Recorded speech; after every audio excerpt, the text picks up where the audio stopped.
This is an extremely bullish pattern. Price falls, a red candle appears. The very next candle is an opposite green candle that closes above or near the open of the last candle. How do you read that? Well, it's a bullish pin bar setup, just that it's formed using two daily candles. The logic is that bears drove the prices down but could not hold it, and the bulls came in and the price rallied. In short, bulls are in control, at least for the short term. How does one trade it?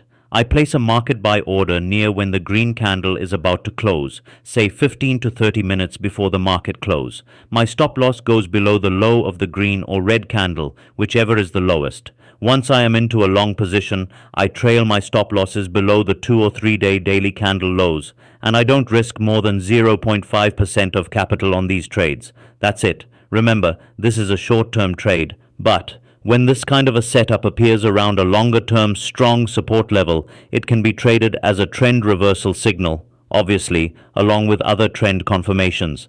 In those situations, the stop loss would have to be wider and the positions smaller. That's it. Trade safe.